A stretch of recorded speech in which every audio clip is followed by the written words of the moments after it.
9 experienced hikers, a frozen mountain in the Soviet Union. Their tent was found ripped open from the inside. Some of them fled into the snow barefoot. Some died from terrifying internal injuries. One was missing a tongue, and to this day, no one truly knows why. This is the mystery of Dyatlov Pass.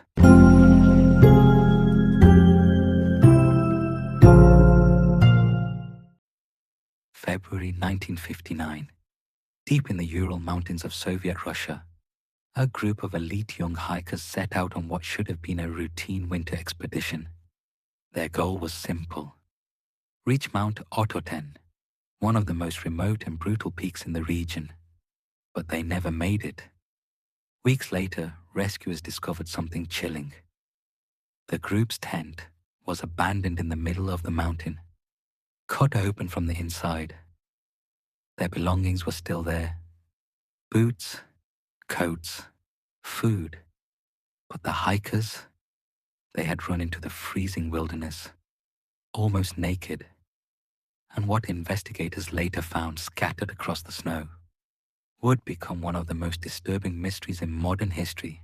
The expedition was led by Igor Dyatlov, a 23-year-old engineering student and experienced mountaineer. His team included 8 other skilled hikers, students, engineers, athletes, all highly trained, all used to extreme conditions. They were attempting a Category 3 expedition, the most difficult level of Soviet winter trekking. The team included Zinaida Kolmogorova, Rustem Slobodin, Yuri Doroshenko, Yuri Krivonishenko, Lyudmila Dubinina, Alexander Kolevatov, Nikolai Thibault-Brignol, Semyon Zolotaryov. 9 people, young, strong, prepared. They kept people, young, strong, prepared. They kept detailed journals. They took photographs along the way. The last photo they ever took shows them hiking through deep snow toward a mountain the local Mansi people called Kolachiachul. It means Mountain of the Dead. Note: on February 1st, the group set up camp on the exposed slope of the mountain. It was a dangerous decision. No trees, no protection from wind, just endless snow.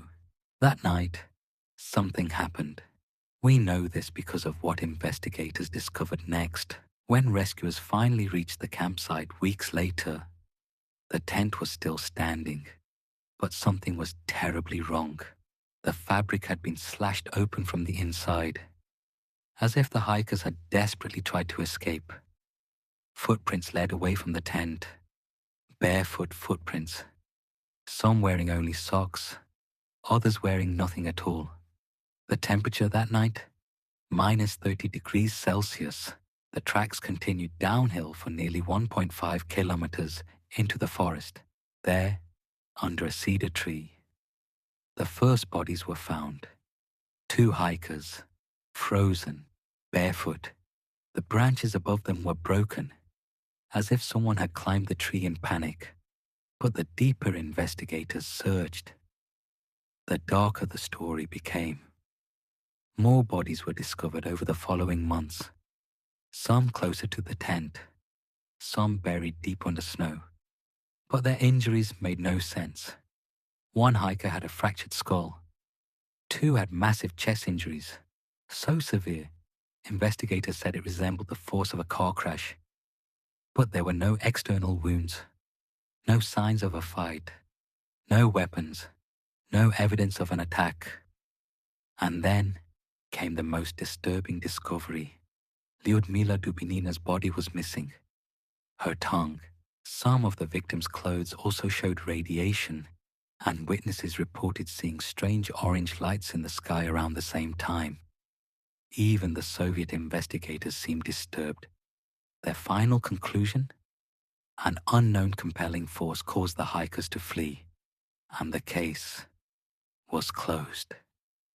Theories: what really happened? For over 60 years, people have tried to explain the Dyatlov Pass mystery. Some theories are logical, others sound like science fiction. Theory 1: avalanche theory. The most widely accepted explanation today is a delayed avalanche. Snow may have begun sliding toward the tent. Fearing collapse, the hikers cut their way out and ran downhill.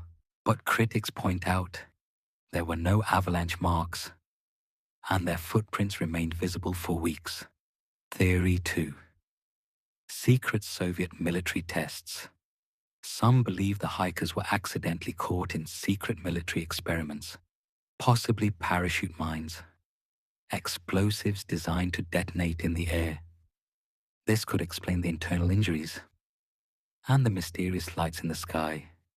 The Soviet Union was known to conduct classified weapons tests in remote areas, and many documents about the case remain classified even today. Theory 3. Infrasound panic. Another theory suggests something invisible. Wind flowing across the mountain may have created infrasound waves, low-frequency vibrations that can cause intense anxiety, panic, and hallucinations. The hikers may have suddenly felt overwhelming terror and fled the tent without understanding why. Then there are the darker theories. Attack by the local Mansi tribe, a Yeti encounter, even UFO involvement. Most historians dismiss these ideas, but the truth is, many details still don't add up. 9 hikers walked into the frozen silence of the Ural Mountains. None of them came back. Their tent still whispers questions into the wind, questions that remain unanswered more than 60 years later. Because sometimes, the most terrifying mysteries are the ones that never reveal the truth. And somewhere in the snow of Dyatlov Pass, the mountain still remembers what really happened that night.